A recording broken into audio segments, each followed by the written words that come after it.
The Silent Guardians.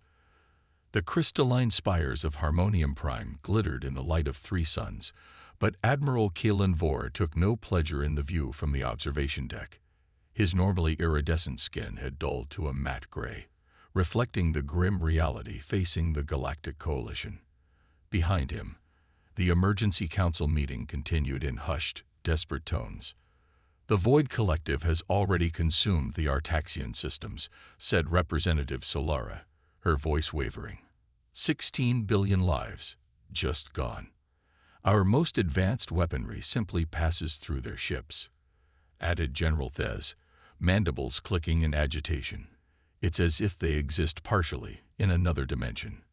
Keelan turned from the viewport, his 4 eyes narrowing. How long until they reached the core systems? The holographic display in the center of the chamber shifted, showing the inexorable advance of the Obsidian fleet, like a cancer spreading through the stars. The Coalition's territories, once spanning thousands of systems, had been reduced by nearly a third in just 6 standard months. "At current velocity, they will reach Harmonium in 27 days, replied the AI strategist. "We have exhausted all conventional military options." The council chamber fell silent. The Galactic Coalition had stood for over 12,000 years, uniting hundreds of sentient species in peaceful cooperation. Their technology was unmatched in the known universe, or so they had believed until the Void Collective emerged from the darkness between galaxies. "There is one option we have not considered," said Elder Kyrix, the ancient Volari who rarely spoke at council meetings. All eyes turned to him. "The restricted zone." Murmurs of shock rippled through the chamber. The restricted zone, a small sector containing a single yellow star and its planets, had been quarantined by unanimous agreement of the founding species over 3 millennia ago. "You cannot possibly suggest contacting the Deathworlders," gasped Representative Solara. "They are savages," hissed General Thez. "Their planet alone would kill most of us within minutes. Extreme temperature variations, crushing gravity, toxic oxygen levels, and constant natural disasters. And they evolved there, thrived there. What kind of creatures does such a world create?" Elder Kyrix raised a gnarled hand for silence. The historical records are clear. During the brief contact period before the quarantine was established, a small Drain invasion fleet attempted to conquer the Deathworlders. They were at a pre-spaceflight technological stage. The Drain, with their energy weapons and force shields, were defeated utterly by primitive projectile weapons and nuclear devices. "That was 3,000 years ago," Keelan said quietly. "What have they become since then?" The question hung in the air, unanswered. The restricted zone had been monitored only from a great distance. The quarantine beacons warned all ships away, and long-range scans showed increasing technological signatures, but nothing definitive. "We have exhausted all other options," Elder Kyrix said. "The ancient protocols allow for contact in case of existential threat to the galaxy. This qualifies." The vote was close, but desperation won out. Admiral Keelan was given command of the mission. A single ship would approach the edge of the restricted zone and broadcast the emergency signal on all frequencies. They would not enter the zone without invitation. The Coalition vessel Stellar Emissary dropped out of hyperspace at the designated coordinates. Before them, the quarantine beacons pulsed with warning lights. Beyond lay the restricted zone, and the world called Earth. "Broadcast the message," ordered Keelan. The communications officer activated the specially prepared transmission, a simple call for help, explaining the dire situation facing the galaxy, translated into every Earth language they had record of from the brief contact period. "Message sent," confirmed the officer. "Now we wait." They didn't wait long. Commander Aria Reeves stepped onto the bridge of the UDEF Intrepid, Earth's most advanced warship. At 36, she had risen quickly through the ranks of the United Defense Earth Force, earning a reputation for brilliant tactical thinking and unwavering resolve. Her close-cropped black hair and sharp features gave her a severe appearance, but those who served under her knew of her fierce loyalty to her crew. "Status report," she said, taking her command chair. "All systems operational, Commander," replied Lieutenant Commander Jackson. "The fleet is assembled and awaiting your orders." Arya nodded, studying the tactical display.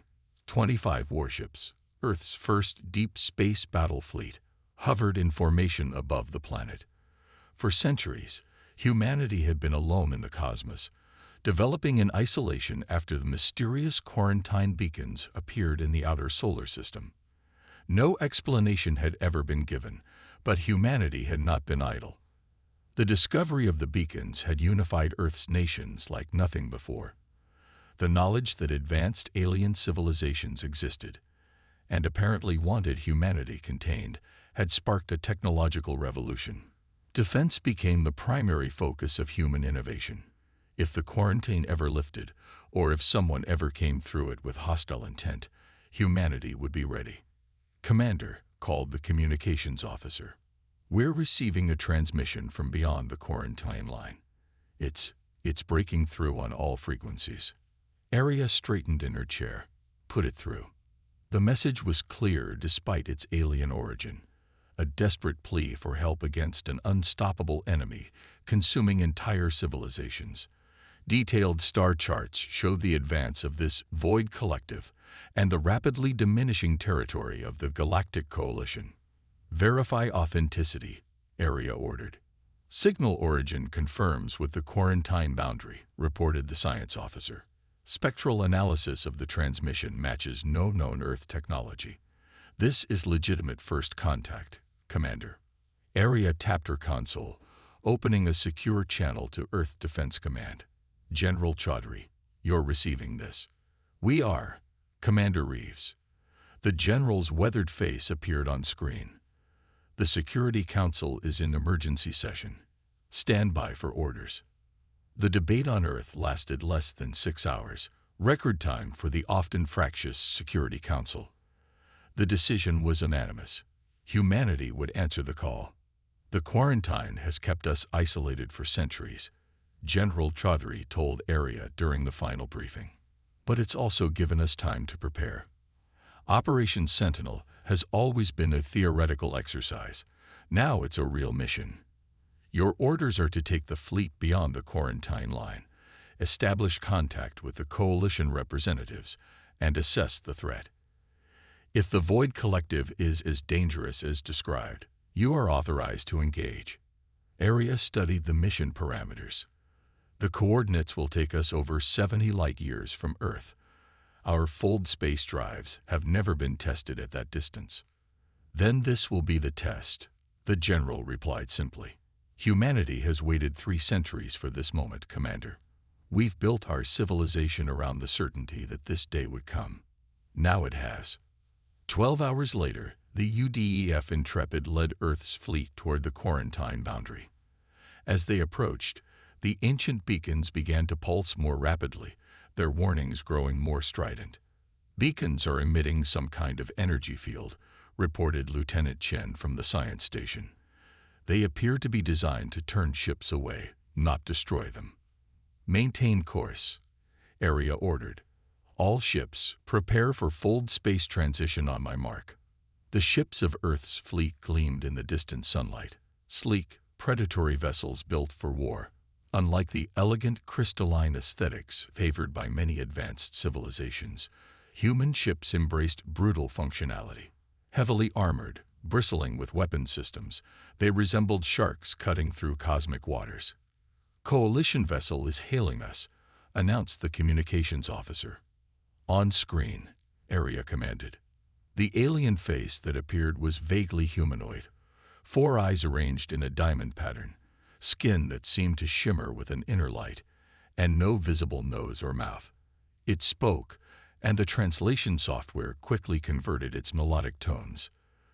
"This is Admiral Keelan Vore of the Galactic Coalition. You actually came. We feared our message would be ignored." Arya stood, shoulders straight. "I am Commander Arya Reeves of the United Defense Earth Force. Earth has received your distress call, and we have come to render assistance.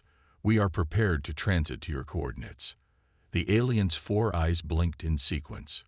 We did not expect such a rapid response or such a substantial force. The histories spoke of your kind's aggression, but not of your readiness. We've had 3 centuries to prepare for the day your quarantine might fail, Area replied evenly. Now it seems that day has come. A brief silence followed as the alien seemed to digest this information. The coordinates for Harmonium Prime are being transmitted to your vessels. May the stars guide you safely, Deathworlders. The galaxy's fate may rest in your hands. The transmission ended, and Area turned to her bridge crew. Deathworlders, that's what they call us. Makes sense from their perspective, Lieutenant Chen offered. Based on the physiological readings I gathered from that transmission, the Admiral's species evolved on a world with approximately 0.6 Earth gravity and an atmosphere with much lower oxygen content. To them, we probably seem like monsters. Area's lips curved in a slight smile. Then let's hope we're the monsters this Void Collective fears more. All ships, prepare for fold space transition. We have a galaxy to save. The human fleet vanished in a cascade of light, reaching the quarantine that had contained them for centuries. They left behind the beacons, still pulsing their futile warnings, as humanity stepped onto the galactic stage at last. Children of a harsh world. The human fleet emerged from fold space at the edge of the Harmonium system, and Commander Area Reeves felt her breath catch. The tactical display showed a scene of devastation. Debris fields where planets once orbited, the remnants of shattered defense platforms, and the broken husks of coalition vessels. In the distance, the crystalline spires of Harmonium Prime still glittered, but several had toppled, and smoke clouds marred the planet's atmosphere. Multiple contacts, reported Lieutenant Commander Jackson. Coalition ships in defensive formation around the homeworld. And, Commander, those black formations must be the Void Collective. Sensors having difficulty maintaining lock. They seem to phase in and out of normal space. Open a channel to Admiral Vore, Area ordered, studying the enemy formations. The Void ships resembled obsidian fractals, constantly shifting and reforming, with no discernible weapons emplacements or propulsion systems visible. Channel open. Confirmed communications. Admiral Vore, this is Commander Reeves. The Earth fleet has arrived and is awaiting coordination instructions. The Admiral's face appeared, noticeably more haggard than during their first communication. Behind him, the bridge of his vessel was dimly lit, with damage visible and several crew members being treated for injuries. Commander Reeves, he said, his translated voice carrying a note of relief. Your timing is fortunate. The Void Collective launched a major assault 12 hours ago. We've managed to hold them back from the planet, but our fleet is at 30% capacity. We're detecting unusual energy signatures from the enemy vessels, Area said. Our sensors can't maintain a consistent lock. Yes, Keelan nodded. Their ships exist partially in another dimension. Our weapons pass through them unless they're fully materialized for an attack. We've been unable to predict their materialization cycles. Area turned to Lieutenant Chen. Analysis. The science officer looked up from her readings. It appears they're utilizing some form of phase shift technology. Their ships aren't fully present in our dimension most of the time. However, she paused, eyes widening. Commander, I'm detecting patterns in their phase shifting. It's not random. There's a mathematical progression. Can you predict it? Area asked. Given enough observations, yes. But we'd need time to gather sufficient data. Area turned back to the screen. Admiral, we need to coordinate our efforts. Request permission to send a delegation to your command vessel. The Admiral hesitated, then nodded. Granted, though I must warn you, our environmental systems may be uncomfortable for Deathworlders. We'll bring appropriate gear, Area assured him. Expect our shuttle in 20 minutes. When the human delegation boarded the Coalition flagship, their appearance caused a stir among the alien crew. Clad in sleek environmental suits to protect them from the low-oxygen atmosphere, the humans towered over most of the Coalition species. Their muscular frames, evolved in Earth's higher gravity, made them appear like armored giants striding through the crystalline corridors. In the command center, representatives from a dozen coalition species gathered around a strategic display. Many kept a cautious distance from the humans, their body language betraying a mixture of fear and awe. "You must understand," Elder Kyrix explained as the briefing commenced, "the legends of Earth have persisted for millennia. A world of extreme conditions where evolution created beings of extraordinary strength and aggression. The brief contact period before the quarantine revealed your species' remarkable capacity for warfare, despite your primitive technology. The quarantine was implemented by mutual agreement," added Admiral Vor. "Your world was deemed too dangerous to allow unfettered access to the stars." Commander Reeves removed her helmet, causing several aliens to step back involuntarily as she breathed their thin air without difficulty. "You feared us," she stated simply. "With reason," replied the Elder. "Your species fought a global war that killed millions, using atomic weapons, shortly before first contact. Your natural aggression, combined with advanced technology, was deemed an unacceptable risk." "And now?" Arya asked. "Now, Commander," said Admiral Vor, "that aggression may be our only hope." The strategic briefing revealed the full extent of the crisis. The Void Collective had appeared at the galaxy's edge 8 months earlier.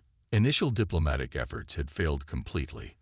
The collective seemed interested only in consumption, absorbing resources, energy, and even life itself. Their phase-shifting technology made conventional weapons ineffective, and their movements suggested a hive mind rather than individual ships. "We've tried everything," General Thez explained, mandibles clicking in frustration. "Energy weapons, gravitational disruption, even biological agents. Nothing affects them when they're phase-shifted, and they only materialize fully for seconds when attacking." Lieutenant Chen had been studying the battle data throughout the briefing. "Commander," she interjected, "I believe I've identified the pattern. The phase shifting follows a complex but predictable algorithm. If we can synchronize our weapons' fire precisely with their materialization." "We'd only get one shot before they adapted," Arya noted. "One shot per ship may be enough," Chen replied. "Earth's ballistic weaponry operates on different principles than coalition energy weapons. Our kinetic penetrators should maintain momentum even as the void ships begin to phase shift." Admiral Vor looked confused. "Ballistic weaponry? You mean physical projectiles? The coalition abandoned such primitive technology millennia ago." "Sometimes the old ways work best," Arya said with a grim smile. "We've refined the concept considerably. Our railguns can accelerate depleted uranium rounds to a significant fraction of light speed." The coalition military leadership seemed skeptical, but desperation overcame their reservations. The human fleet would lead the next engagement, with coalition ships providing support and data collection to refine Lieutenant Chen's predictive algorithm. As they prepared to return to their ship, Elder Kyrix approached Commander Reeves privately. "There is something you should know," the ancient alien said quietly. "The quarantine was not merely to protect the galaxy from humanity." Arya paused. "What do you mean?" "The founders suspected, though could never confirm, that the Earth might be a seeded world." "Seeded?" "Engineered," the Elder clarified. "Your planet's extreme conditions, the unusual evolutionary path of your species. Some believed Earth was created as a forge to produce warriors for an ancient conflict. A conflict much like the one we face now." Before Arya could press for more information, alarms sounded throughout the coalition vessel. The Void Collective had launched another assault. The battle that followed would be remembered in galactic history for millennia to come. The human fleet moved with precision that shocked the coalition observers, executing complex maneuvers under gravitational conditions that would have incapacitated most species. Lieutenant Chen's algorithm proved accurate. The Earth vessels fired their railguns at the exact millisecond the void ships materialized. The results were devastating. Hypervelocity rounds tore through the obsidian structures, maintaining their momentum even as the void ships attempted to phase shift. Coalition observers watched in awe as the seemingly invincible enemy began to falter. But the Void Collective adapted quickly. After losing a dozen ships, they altered their materialization patterns and launched a concentrated attack on the UDEF Intrepid. Evasive maneuvers, Area ordered as alarms blared across the bridge. Divert power to forward shields. The Intrepid shuddered under the assault, but Earth's engineering proved robust. While Coalition vessels shattered under similar attacks, the human ships, designed to withstand the harshest conditions, endured. "They're attempting to isolate us from the fleet," observed Jackson. "Classic divide and conquer." Area's eyes narrowed. "They're thinking like us now." Lieutenant Chen, recalibrate the algorithm. All ships, implement tactical pattern Omega-6. What followed was a display of coordinated violence that left the Coalition observers stunned. The human fleet functioned as a single organism, each vessel covering the others as they executed a complex attack sequence. When one pattern of fire became predictable, they seamlessly shifted to another. "The void ships are retreating," exclaimed the communications officer after 30 minutes of intense combat. "No," Area corrected, studying the tactical display. "They're regrouping." This was just the first engagement. Over the next 72 hours, a series of battles unfolded across the Harmonium system. The Void Collective attempted different strategies: concentrated fire, dispersed attacks, even suicide runs, but the human fleet adapted to each. Lieutenant Chen's algorithm grew more sophisticated with each engagement, allowing increasingly precise targeting. On the fourth day, the Coalition detected a massive energy surge from the remaining void ships. "They're combining into a single structure," Lieutenant Chen reported, her voice tense. "Energy readings are off the charts." The tactical display showed the Obsidian ships merging into a colossal fractal sphere. As it completed its formation, it began to emit a pulsing field that disrupted sensors and communications. "They're attempting to create a dimensional rift," Admiral Vor's voice crackled through the interference. "If they succeed, they could bring reinforcements from whatever realm they originate from." Area made her decision instantly. "All ships, converge on my position. Prepare to execute Operation Sunforge." Operation Sunforge had been developed as a theoretical last resort, a synchronized fold space jump by multiple vessels to create a localized space-time distortion. Never tested in combat, the maneuver carried significant risks for the executing ships. "Commander," Admiral Vor protested, "our simulations suggest such a maneuver could create a temporary singularity. Your fleet would be caught in the event horizon." "We've run our own simulations, Admiral," Area replied calmly. "We know the risks." As the human fleet moved into formation around the void sphere, Area addressed her crew one final time. "This is what we trained for. This is why Earth built this fleet.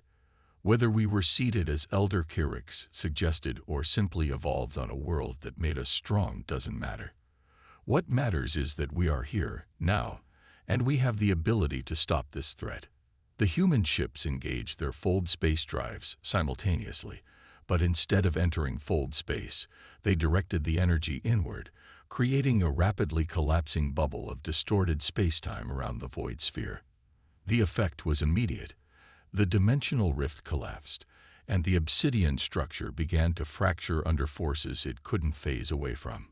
In the final moments before communications were lost, Admiral Vor received a transmission from the UDEF Intrepid. "The void is contained. Earth stands with the Coalition. Remember us." When the space-time distortion finally dissipated hours later, the Coalition ships approached cautiously. Where the void sphere had been, only debris remained, along with a stable gravitational anomaly that their scientists would study for generations. Of the human fleet, there was no sign. 3 weeks later, as the Coalition began the long process of rebuilding, their long-range sensors detected multiple fold space signatures approaching Harmonium. Fearing a new void assault, they readied their remaining defenses. Instead, A transmission came through on all frequencies. Galactic Coalition. This is Admiral Marcus Chen of the United Earth Defense Force. We received Commander Reeves' final transmission and have come to render assistance. The Intrepid and her battle group fulfilled their mission, but Earth has more to offer. The quarantine ends today. Humanity stands ready to join the galaxy, not as Deathworlders to be feared, but as guardians against the darkness. We await your response. The age of isolation was over. The children of Earth had answered the desperate call, and in doing so, found their place among the stars.